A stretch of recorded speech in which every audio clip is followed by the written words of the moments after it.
Okay, we are live. It is the Adventures of Travelin Matt, and this time I am here with the host of KTNG.com 850 on your AM dial in Colorado, and Zulu Nation Radio, which I've been a part of now for a couple years on Spincykil. We have Jeff Jaggers here. How you doing, Jeff? I am alive and kicking like grandma's fried chicken. What's up, baby? It's good to see you. Normally, I'm watching you every day on your broadcasts on Facebook, and you also broadcast on iHeartRadio, a few other things out there. Where else can I find you? Well, and now you're gone.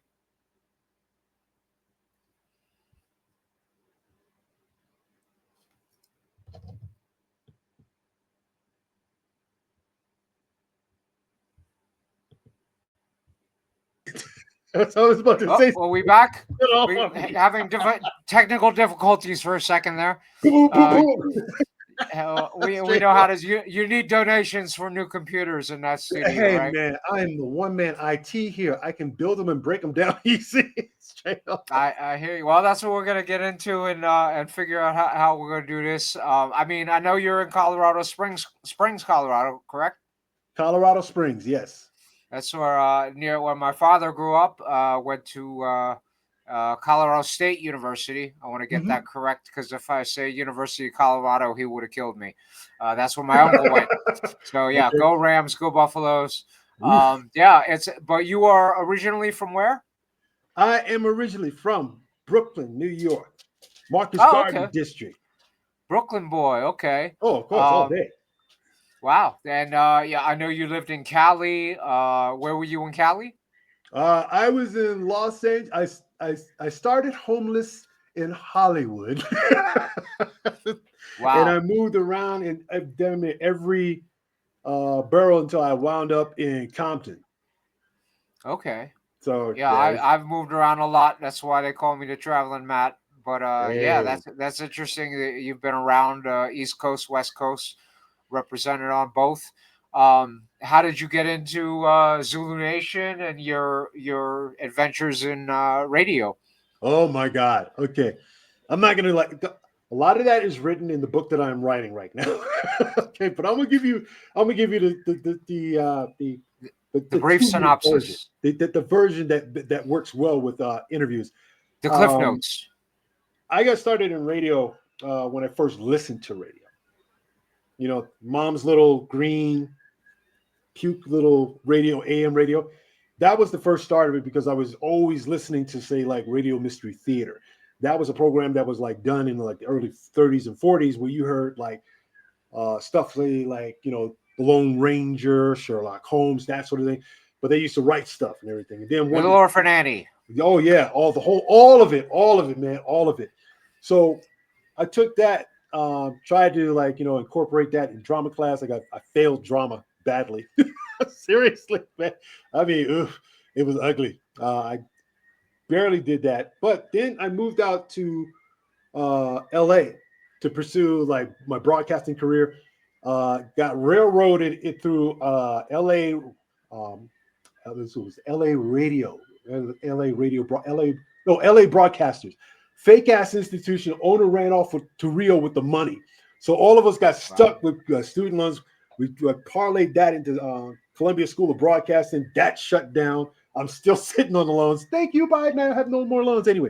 After 7 years, yeah, forget that. Anyway, what happens from that point on and so forth? I wound up on KPFK, and I was just going to do board op stuff. You know, just regular board op stuff. Pod in, pod out. That segue here, segue there. And then that's how I got started. Yeah, and actually, I was a mascot first. Yes, I saw the pictures, man. I was like, at least you got to wear something, though. No, it was like 100 degrees in the suit. I'll never forget. I did a ice cream festival for 4th of July one year, and they had to cover me in ice packs. Dang. And I could only be outside, for 5 minutes at a time because it was like 100 degrees outside, and inside the suit, the fans weren't. It was, and the smell inside the suit from everybody wearing that thing. And oh yeah, anything to get into radio, you know. I Same you here, know, man. Same here. yeah. I was just like, just a regular board operator. I had a small shift, 3 to 5 o'clock. That was it. And we also had like this apprenticeship program where people from off the street come in, learn about radio, da da da da da, produce their own shows, work in the news department, da da da. So one cat, Muhammad Martinez, who I didn't realize was like until later on, he was like a member of the Black Panther Party out there, a vanguard movement. Um, he was in the program for apprenticeship and everything. And he came to me and said, "Can you help me with this, that, and everything else?" Next thing you know, we started a friendship on that, and have been writing together successfully for like about a good 2 to 3 years for the show, the KTNG Tacos and Grits. Tacos and Grits was the name of the show. That's where I got KTNG. Hey, Tacos and Grits. Oh, that's where it comes from. Yeah. Okay. The AM is a joke. American militant.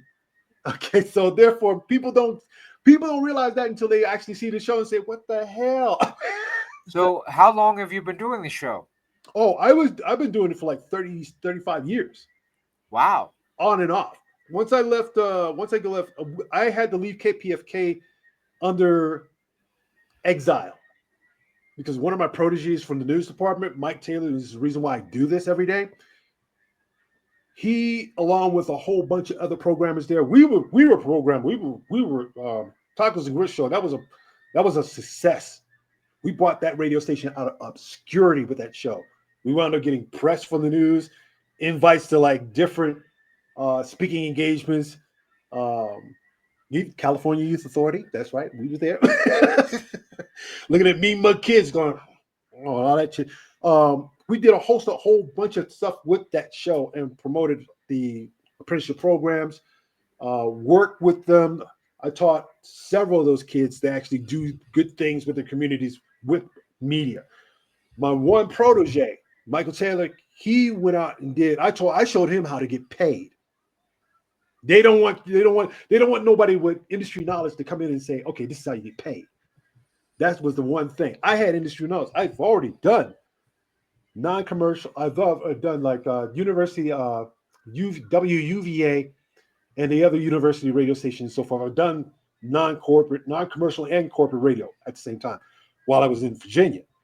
I come out to Cali, I do it out here, and I'm showing him how to get paid. So he's bringing me back interviews from Ramona Africa, Mumia Abul Jamal, that sort of shit. The news department got mad with that.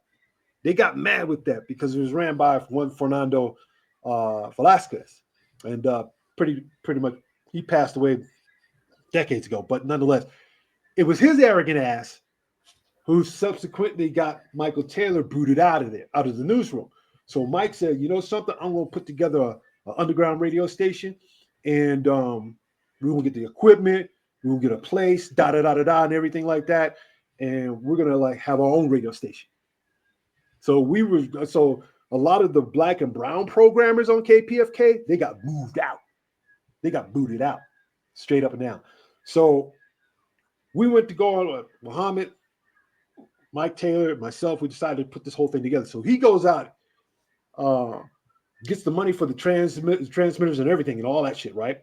Unfortunately, he got some money for some very irreputable motherfuckers. I'm gonna say this loud. They're all both in jail. My man was found 2 days later in Rolling 60s territory on the railroad track with Drano burns through his throat because he didn't pay these guys back fast enough. So out of honor, I do this every day. I do this every single day. The internet has definitely changed things since we were in radio, and now the internet is everything's completely different. Oh, completely different. Completely even in Compton when I was running the station there. I was running a station there at the at the Latino Chamber of Commerce of Compton. I was running inside of their office. I had access to interviews. The mayor of Compton still contacts me. I love her. But she shows up on the shows every now and then. Every now and then we get like, some political dignitary that shows up or somebody from out of like, the NAACP will show up on the show. These are people I know. So I've worked on those relations for quite some time. But the thing is that when I was in Compton and everything, I asked an actual newspaper reporter, I said, what is the future of media intelligence? And she pulls up her phone and says, here it is, the phone.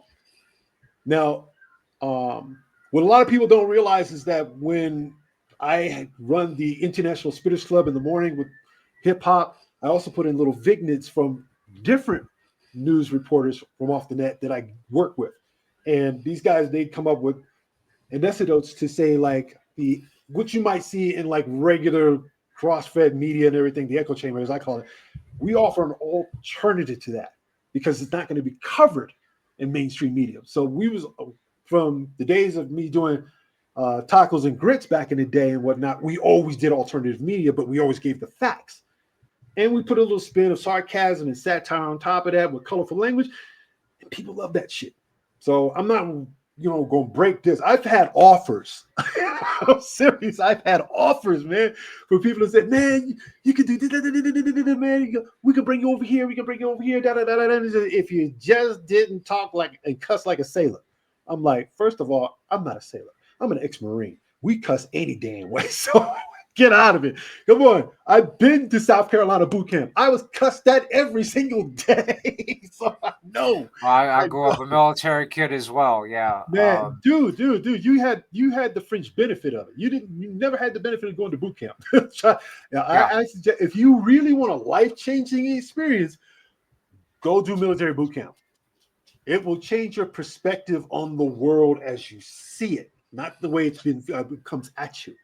So I basically in the process of like doing a lot of stuff with this. So I've written out a 5-year plan. I went to a business. I went to the Urban League, which needless to say is probably one of the best institutions to learn about putting together, say, a business plan or anything for that matter to make your dreams come true. So through what I went through with Mike and with Muhammad and everybody and so forth, I said, something, let me put all this together.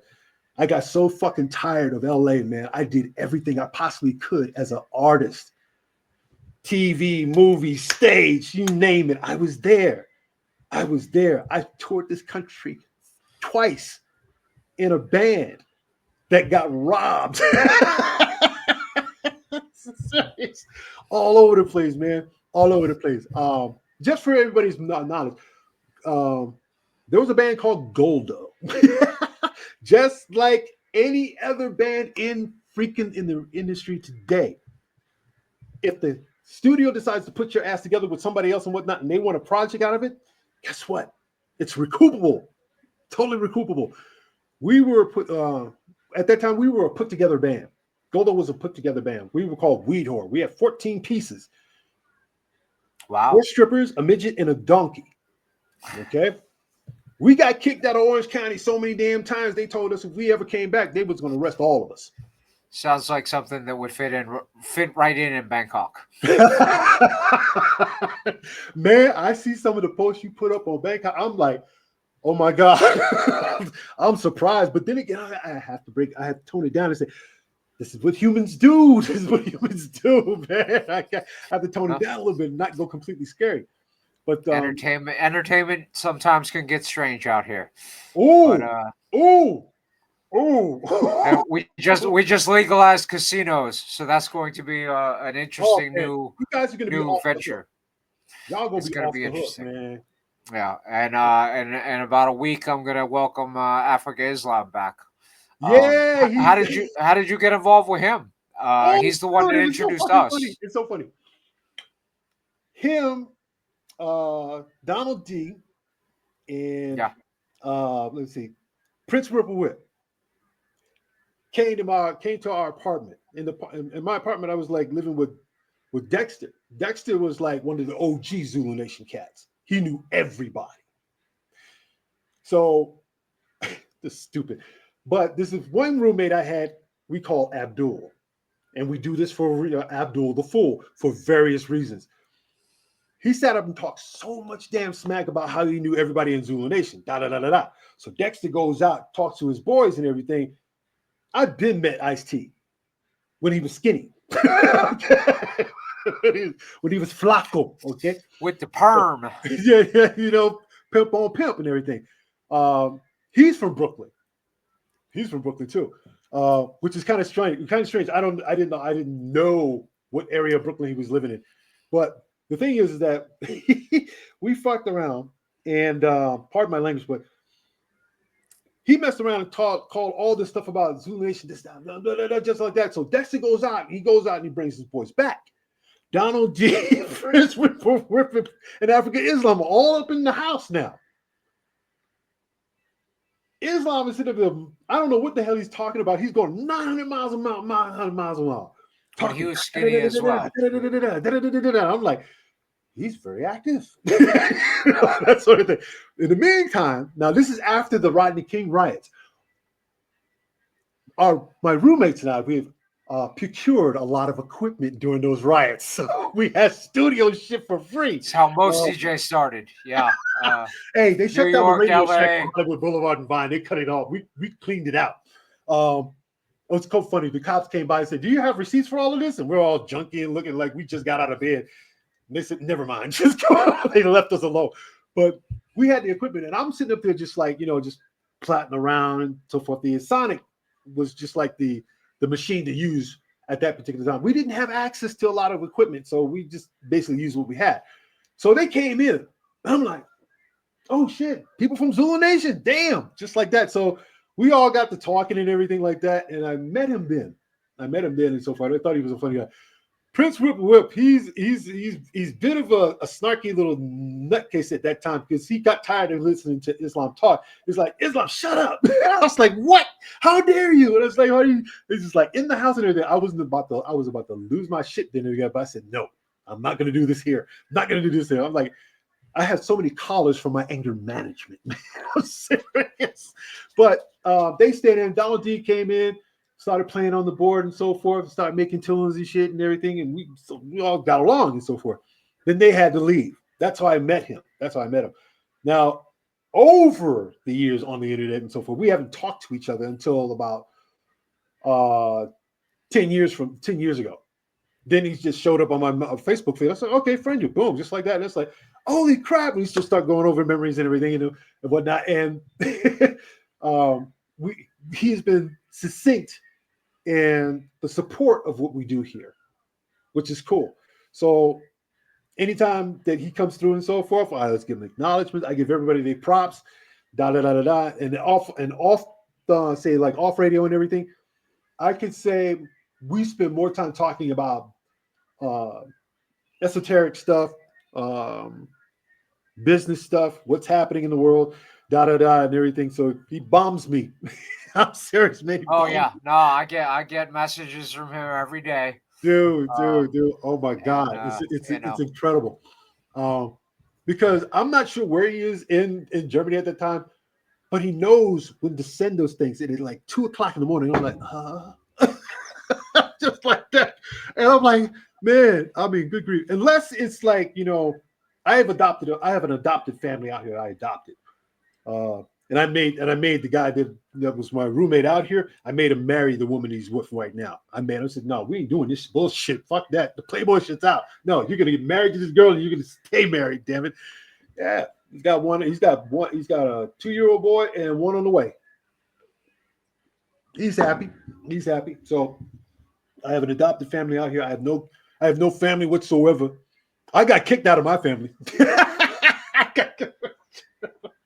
I got kicked out of my family. I'm slowly repairing the bonds even as we speak. But it's tepid, though. It's tepid. But it was cool. It's cool, though, how,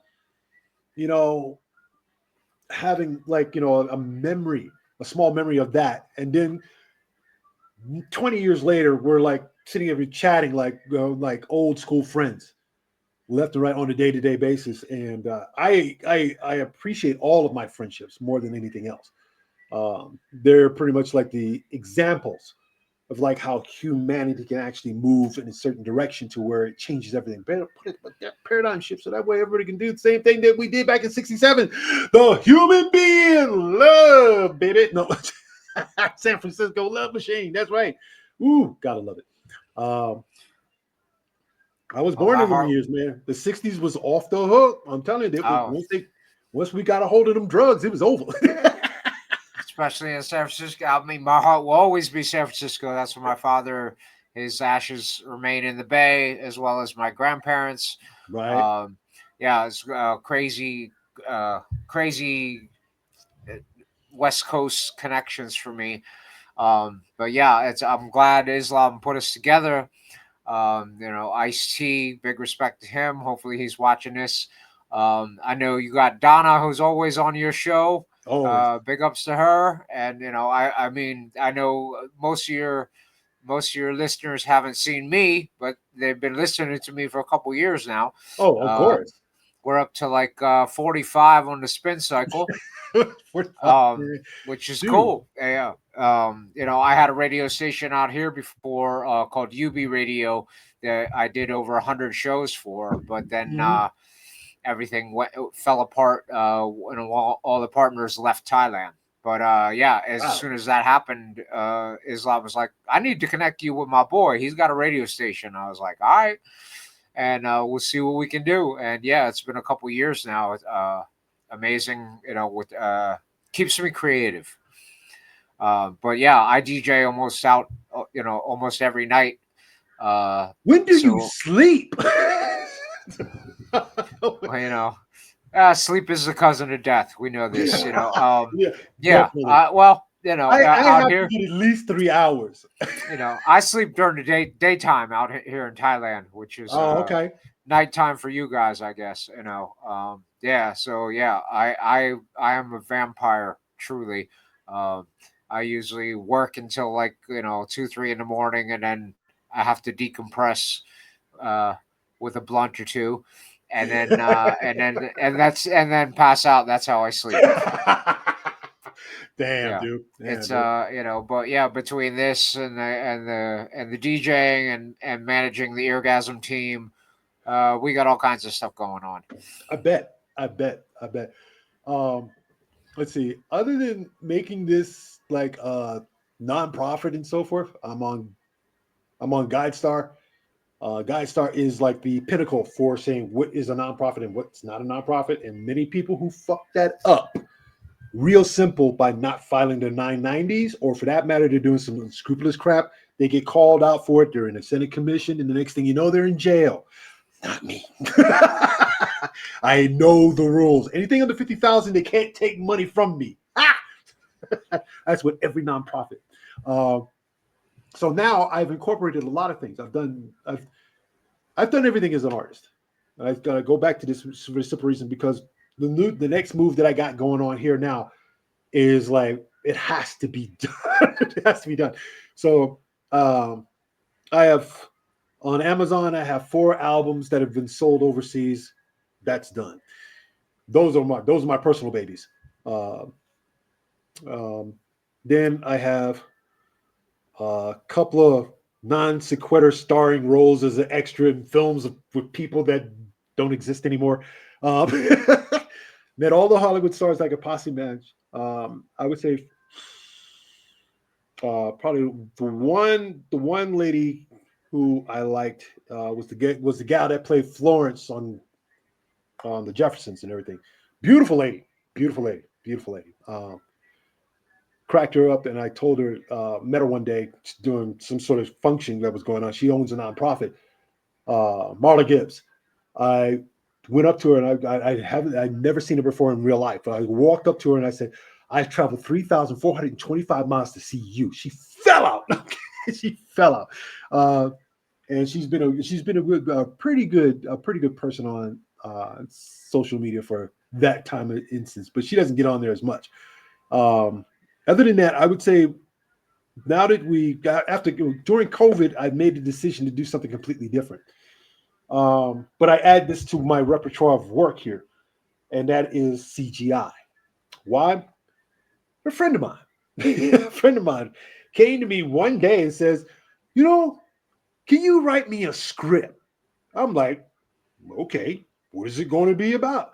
It's going to be about, how things have changed. It's going to have music entities and da-da-da, just like that.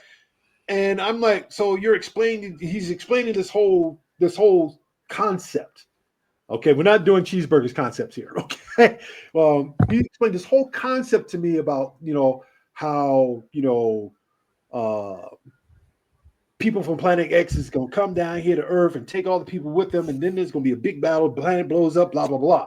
So I already assumed that it was Afrofuturism. There are only 6 writers today that write that stat. I just want to be number 7.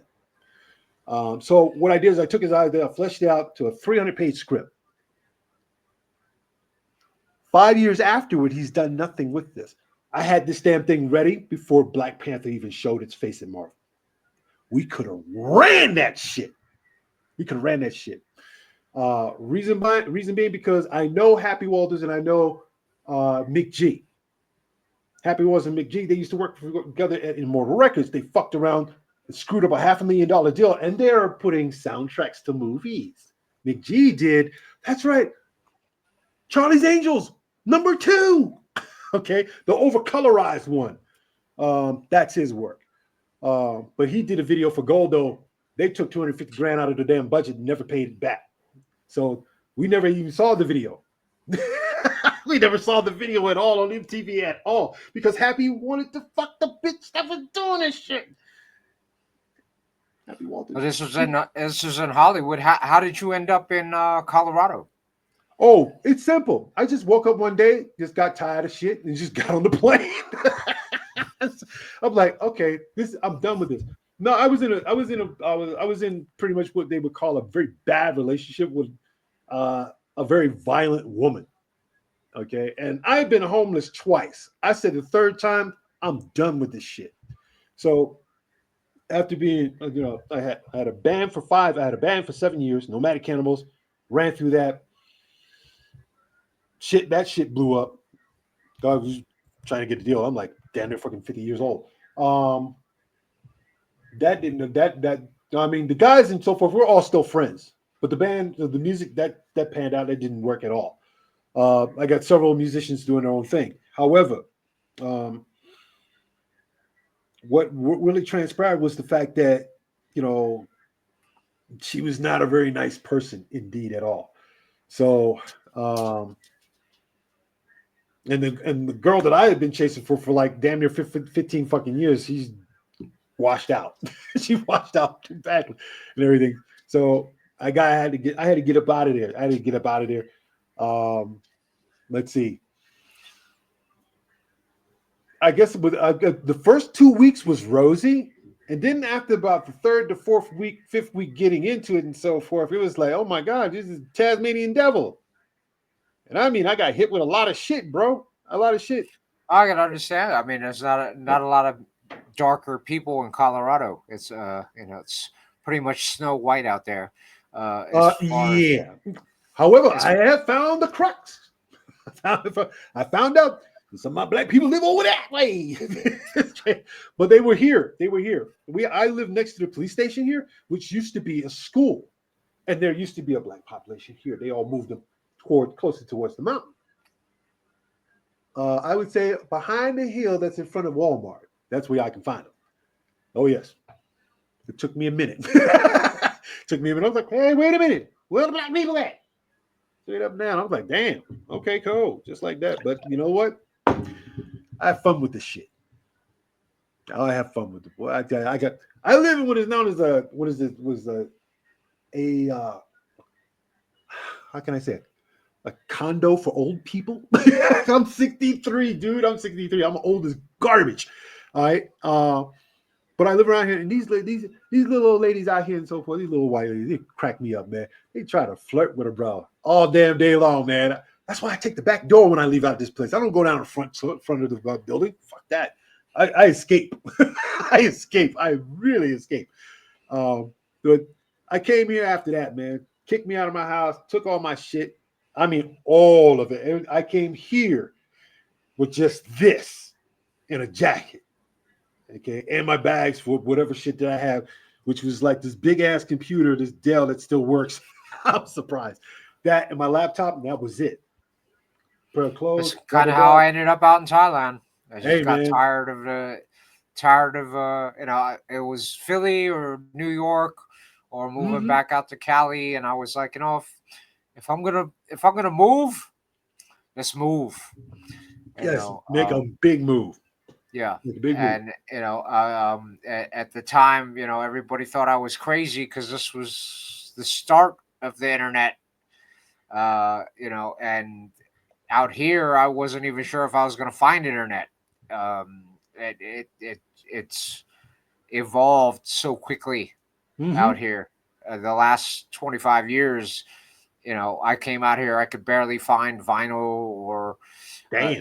turntables or anything like that, and then I just sort of fell into it with DJ Jedi and my Eargasm crew that are all turntablists, and a lot of them have been for over 20 years now, and they learn in the States. Mm-hmm. So it's interesting. And, to branch out to Cambodia and to Vietnam and over to Myanmar, and then seeing what's happening in Hong Kong and China now, it's amazing, but I still see things like, the head of the military had his confirmation and doesn't know anything about any Asian countries in the world. I don't understand how that happens in Dude, America. I was laughing. I was laughing when the protesters started saying shit in the background. And like, he doesn't know what he's doing. Blah, blah, blah. They haul their asses out. Oh my It's god, it was so funny. it's insane. And it's good to listen. For those that haven't listened to you before on your Facebook page or the KTNG page. I listen every day, as much as I can. If I miss a show, I'll try and watch the archive. Uh, and your political and racial views are always educational. You always have, yeah, you always spin it with some humor. As I call you, the Black John Oliver, because there's always it's always an entertaining show. I encourage everybody to check it out. It's a lot of fun every day, and everybody that interacts on the show, your little roasties crew. So yeah, and We'll throw trying to keep everybody's up, ass up underneath the bus tire.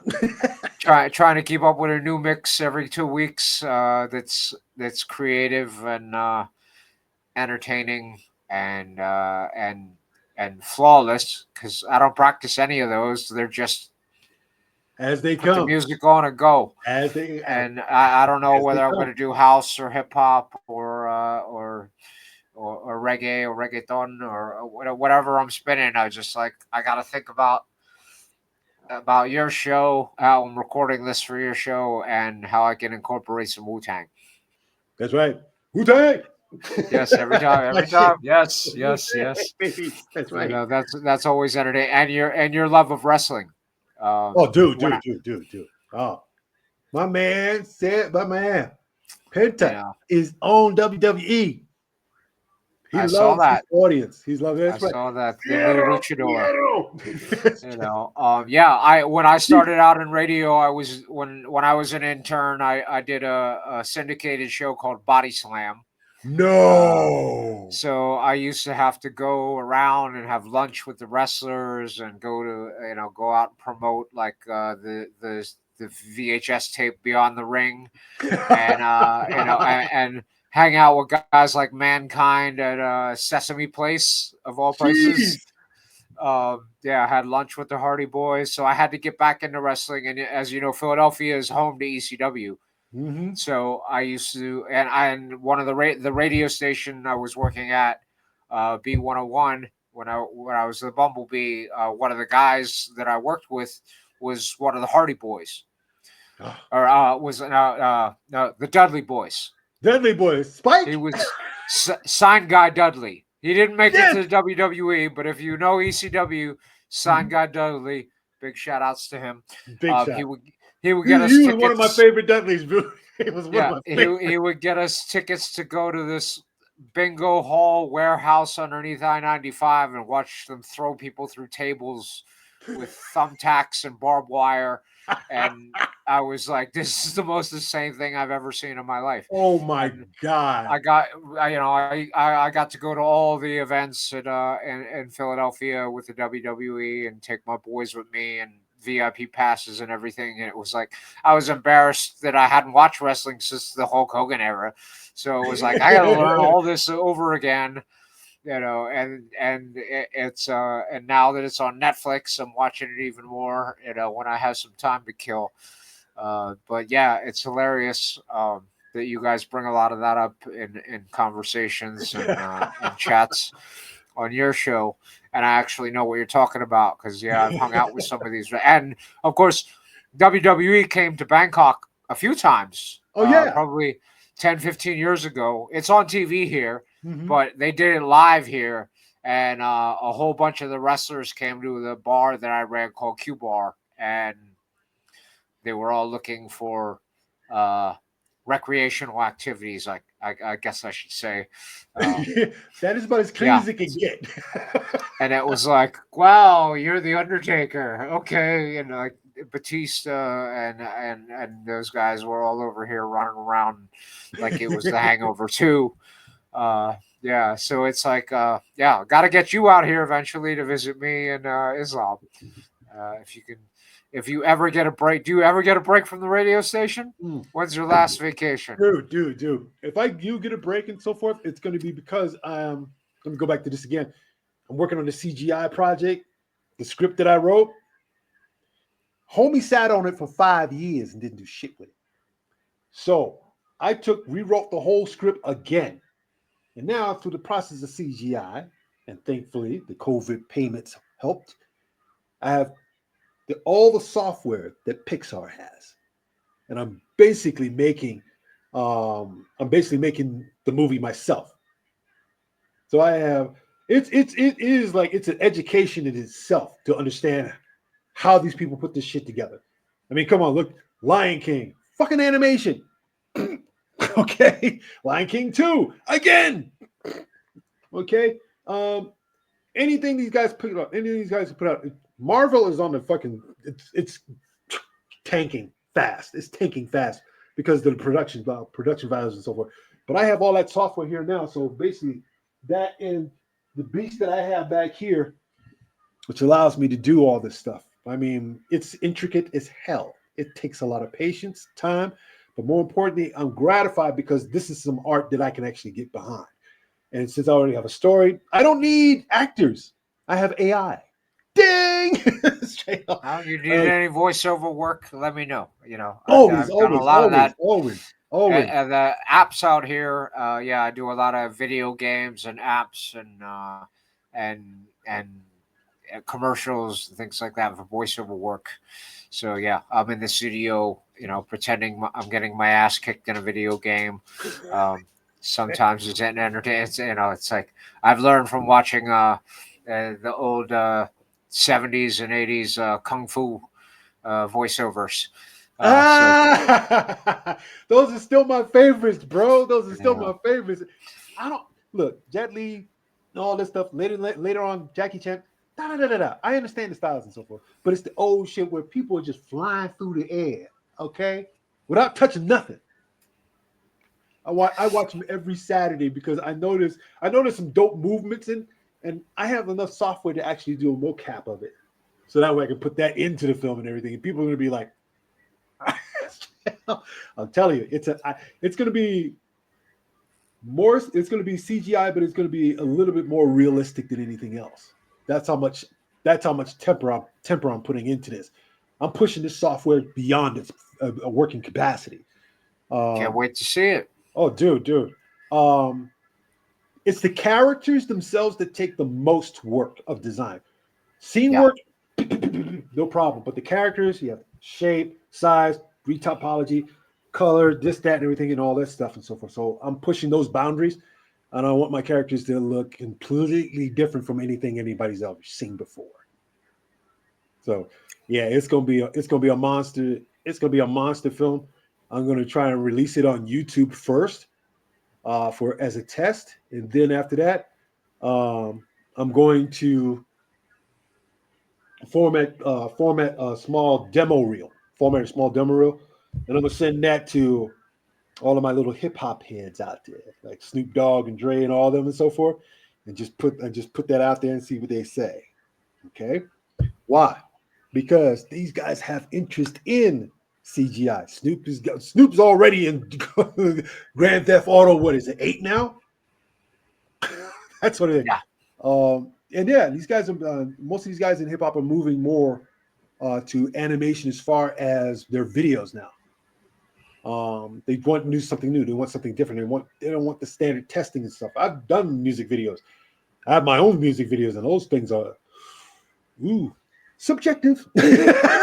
Subjective. Yeah, I used to have to get involved with that when I was an intern at Rough House Records and working with all kinds of artists. And yeah, I got to get some music videos out myself for the music you've heard from me. Yeah, man. I still play. You know, I still play that one excerpt that you had. I play that like every week, or better yet, every week. I play it every week on Spincykil as the ending credits of the show. So it goes out every Saturday. So I was like, cool. That's it. It's earthy. Well, we got I interviewed Shanti for my last show, and we're working on some new stuff coming out real soon. It's is your CGI project an adaptation of your book? No. Or are those two completely different? This is a script. In a nutshell, it's like people from another. Trust me, I figured out ways to do. Everybody likes to do this shit with the fucking like. Okay, we're going through a wormhole and everything, all that crap. Oh, I've redefined that. So you have a planet that's basically coming towards Earth, but it's being dragged by a comet.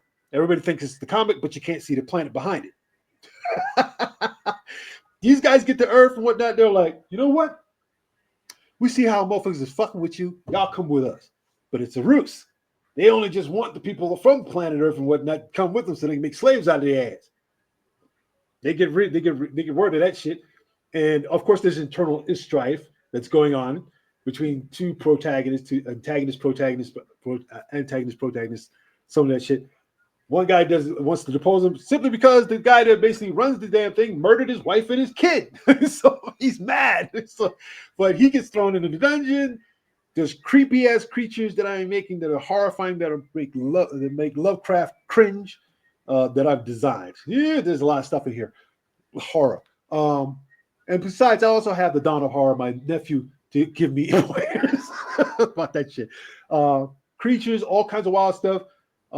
The capitulation of Earth. There's assassins. There's science. There's food. There's crazy people.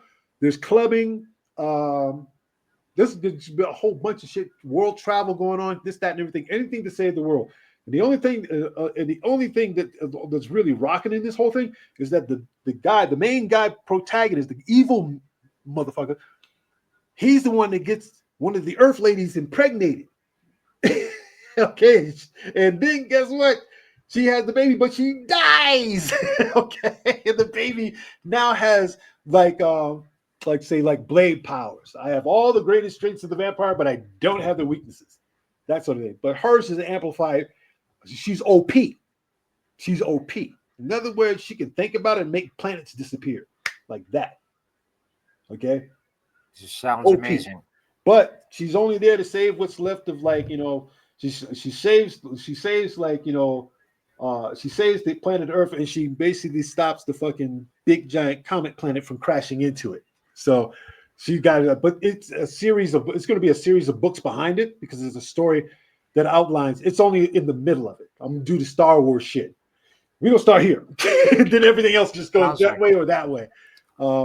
It's a perfect thing. It's a perfect thing. I've watched some of the best authors do this same premise. That NFTs in a game and so forth, an online game for that as well. So it'll be fun, interesting.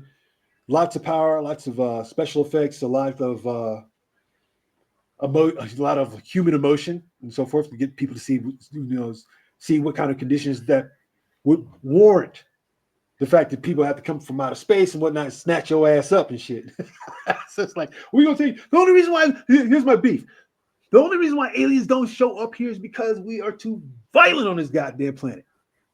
The minute we start messing with nuclear or power and start amping that up and everything, as soon as China comes up with this cold fusion thing in 2030, they'll be back. In the meantime, they just wait for us to calm the fuck down. I have no doubts about that. Yeah, they don't want to come here because they know they're going to get shot. Or if they land in America, they're not going to want to. They're not going to want you to take them to their leader because it's Donald Trump now, and they don't. Now they're not messing with him. I'm pretty sure they would probably vaporize first and ask questions later. He'll accuse them of eating the pets or something something stupid like that. Eating the cats, eating the dogs. That's right, baby. Oh my god! Right. I copped the audio from both of those damn things, and I put them in the show and shit. Well, I'm looking forward to I want to keep Spincykil creative, and I want to keep your audience entertained as well as mine. Definitely for the heads out there, check out the archives on Mixcloud. That's coming on the promo every week. Every other week I'll put up a mix and of what we've done live on Spincykil. But yeah, I'll have to figure out a way to start adding some of your flair to my mixes. International Spitters Club. Hopefully, my new single will be up there very, very soon. Oh yeah, that'd be cool. Yeah, it'd be cool. Thank you very much, and thanks for joining me in a conversation today.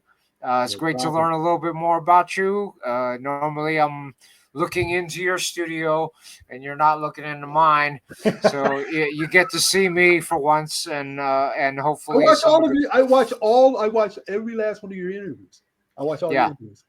I appreciate that. We gotta keep it going. I'm still learning. I finally learned how to TikTok, and now y'all are banning it. I spent the last year trying to build my TikTok audience up and maybe monetize that and get that going. And now it looks like it's going to be banned or owned by Elon Musk. So that's going to be head to blue sky, bro. Head to blue sky. I'm there, and it's a slow build. It's a slow build. All of these are a slow build, but we keep it moving. That's what Travelin Matt does, and I know that's what you're doing out there in Colorado all day. Definitely. For my listeners, if you got $1 to donate, hit up KTNG on Facebook. Subscribe to this channel because we need to monetize this eventually, but we need 1,000 people in there, and I think we have like 30 now. But hey, big ups to all y'all that are listening. Big ups to Jeff for joining us. Big up. You can listen to me on Spincykil Saturdays. Every Saturday, people. And you every night, all around the world, different times. What's your Colorado time starting? Let's see. Spincykil Colorado time is 3 p.m. to 10 p.m. Sometimes we go into overtime because we be too much into the party. And it's so funny because Donna's the only one that shows like lights going and dogs dancing. We need everybody to do that, though, man. Big ups to Donna with the dogs dancing. And your daily show every day. You broadcast Monday through Friday. Monday through Friday from 5 a.m. to 6 p.m. Mountain Standard Time. They can listen to good underground music in all genres. I don't just do hip hop. I do my funk. I got some of the nastiest funky records you ever heard in your life. Nice. Truly. I got this. Hold up. I'll give you. I've heard some of it, and the drum and bass. Let's see. Reggae, drum and bass, freaking. Oh my God, jazz. I'm pretty much a jazz head and so forth, but I like my standards just as well. And then there's all kinds of mishmash music that's out there. And see, I have my simple philosophy. There's no such thing as bad music, just bad people telling you what to buy. Don't buy what they tell you to buy. It's hard for me because I record live in the club most of the time, so I can't play what I really want to play half of the time, But Right. I got the decks right back here, but I haven't found the time to just pull out some of the vinyls I have down here or Mhm. go crazy with a cool mix. It all depends on what club I'm at. Like if I'm in the club, it's like, well, I do have a couple '80s mixes in reserve Right. that I'll throw your way on a weekend very soon. But yeah, it's like it's okay. If I'm doing a rooftop on the 60th floor of a very nice bar, I can't whip out the music that I want to whip out. But it's I got and especially says if the manager's like, when you gonna pick up the pace a little more? Okay, I'll play more commercial and club tunes. From my warm up, I can record, or I can record my ending. It depends on what I'm in the mood for. But yeah, Right. it's creating variety for you guys as well. Oh, But yeah, I love the idea. I mean, I was a DJ back in the '80s, and I've come a long way from my Radio Shack mixer. Um, we all have. We all have. We're dreaming about owning one because we don't have any money. there you But go. yeah, yeah, the No, I'll realistic. be large like Houdini. Yeah, or watching Cash Money do amazing things with a broken old wooden mixer. It still amazes me. But yeah, our Tat Money. Big ups to Tat. He just had his birthday. He's already agreed to appear at a future show. We talked to Fab Five Freddy. He's going to be on a future show. So Beautiful. yeah, I'm going to have a few more interesting interviews coming your way. And if you know anybody in the industry that wants to learn a little more about Thailand or come out here, hit me up. Okay, gotcha. We got DJ Jam from San Diego, Snoop Dogg's DJ. He'll be out Okay. here in the next couple weeks, and we're still trying to get Africa Islam to join the party as well. But he's camera shy and busy with beats and bars and Paria soon enough. Oh But yeah. yeah, thank you for joining me. Tune in to the next one on the promo as always. KTNG 860 AM, and now I know it stands for chicken and grits. That's Oh no, hilarious. tacos and grits. Tacos and grits. Yes, And the tacos and grits. AM is American militant. I'm the tacos and grits American militant on the spin cycle. That's amazing. Hell of a damn bowl to make, I tell you. Anyway, Uh, speaking of Speaking which, of that, let's go get some tacos. Thank you very much, Sawadee Kop, as we say in Thailand.